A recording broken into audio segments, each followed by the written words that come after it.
guys, I hope every one of you are doing absolutely fine. This is Utkarsh and welcome to my YouTube channel, The Weekend Rider. Today is a Sunday and I thought of going a little out of Bangalore for a quick spin on my TVS Apache 200 4V. I'm here in Narsapura. It's just 40 kilometers from Bangalore. It's a beautiful evening here and it's almost 5 p.m. So I had this in my mind since a long time, since it has been like almost 1 year, 2 months of riding TVS Apache 200.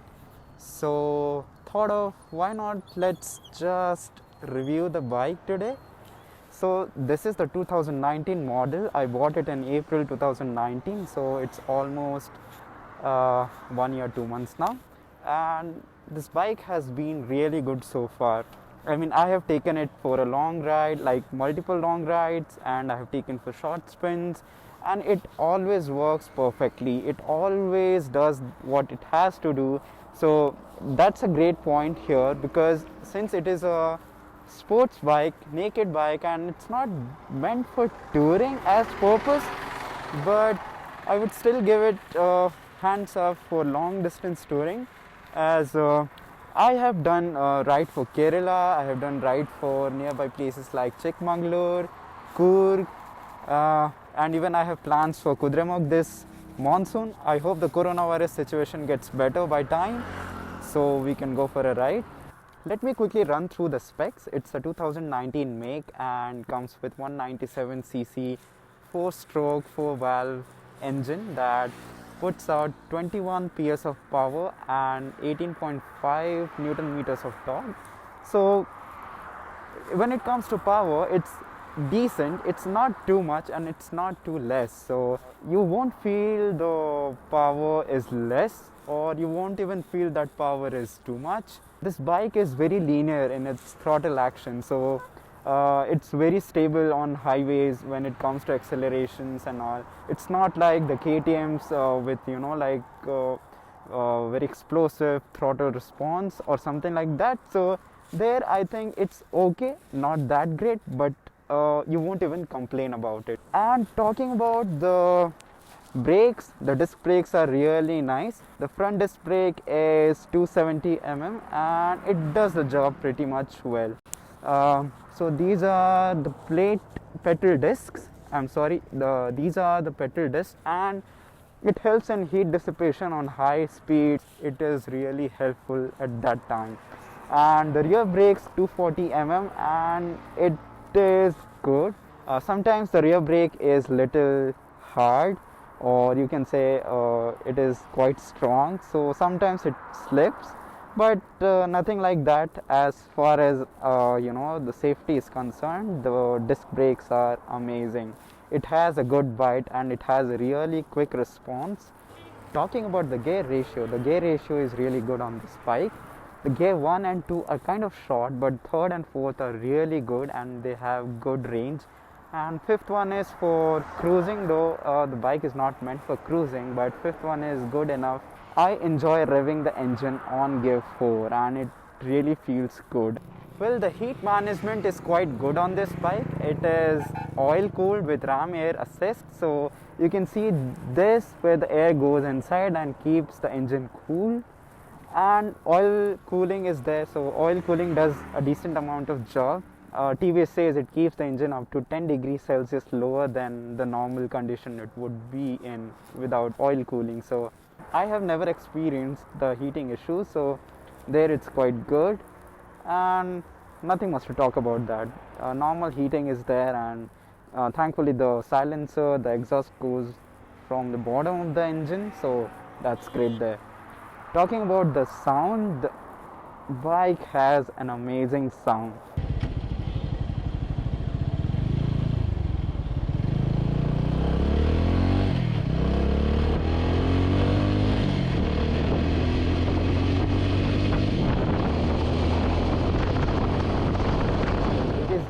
Double barrel exhaust, you can see, and it produces really nice sound. The digital console is really nice. It has never given me any trouble. I have heard many people complaining about water leakage in other bikes, but so far I have It has been like almost 2 monsoons I have been using this, and the bike has been really well. Never I had any issues with the leakage or waterproofing problem of the speedometer, since it is a completely digital console. Uh, Talking about the handling is great. Handling, when it comes to handling, I would say one thing, that when it is at higher speeds, it really tends to be really stable. I had no expectations from this bike when cruising beyond 100 kilometers, but thankfully I have done 120 plus cruising on this bike, which is not advisable, because since it is a 200cc engine and you should not ride more than 120 on this, it really feels uncomfortable. But still, it managed to give proper stability on highway, so that's great there. And the seat, I must talk about the seat. The seat is really good. The seats are broad and the seats are really comfortable. It's not that soft and it's not that rigid and not that tough, so it is really good for your bumps, and you can do a long ride without any pain in your back or your there. So yeah, that is there. And talking about the tires, see, tires, I'm not very confident about the TVS Remora tires that TVS gives with this.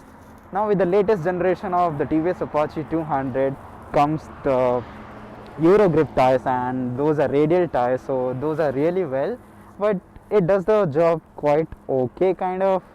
I would say it's okay and not that great. So yeah, I mean, don't do cornerings without, like, take calculated risks while taking corners and all. So that's there. It's not good for rain though. In rains I totally lose confidence on Remora tires, but it's fine on tarmac roads, and when it is dry it performs really well.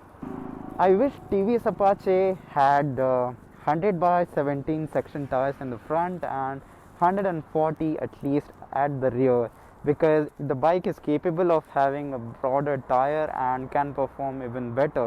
I really feel that it should have 6th gear. If you had 6th gear, you could have taken it to the next level, and it could have been more smoother on tarmac roads or anywhere on highways. So I really feel that 6th gear is missing, and they have not added that gear in the latest version of Apache as well.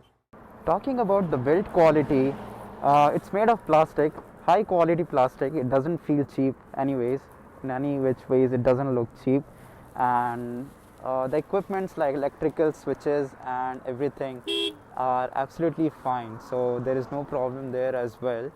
Talking about the ART slipper clutch that Apache gets with it, is actually good, and anti-reverse torque helps to reduce the shock or the jerk that you get while downshifting the gears at higher speeds. And also like sometimes the rear wheel locks up when you downshift, and it prevents that, so that is really great there. And I would also add that this is not an ABS bike. I chose the non-ABS bike, and that ABS bike also comes with RLP, the rear lift protection, so it doesn't let your rear wheel lift, so it's quite safe there if you get the ABS version. Apache 200 also comes with the Kayaba, and these are really good. They really don't give any trouble while doing little bit of off-roads. It takes it all with ease. It also has Kayaba monoshock in the rear. The rebound is amazing. It is very stable on high speeds, and while taking corners the rebound is really good, so it's quite good. So I would also add that the bike doesn't have a great top end. I mean, when it comes to revving the engine, it is good in the low end. It is really well. It does absolutely well in the mid range, but when it comes to the top end, it lags kind of, and is not great for the top ends. It loses its you can say the power and everything after like doing 90s, then it's getting stretched, so not good after 100. So really not great there for top end, but the mid range and the low end is really well. So that's all about the bikes, the pros and cons, nothing else. That was all about my experience with TVS Apache 200. I've taken it for multiple rides and it has never given me any problem. You can buy this bike. It's a great tourer if you want to use it like that, because if you see other brands, they don't give you value for money like this one. So you must go for this bike. If you have little less budget, you can be absolutely fine with this bike.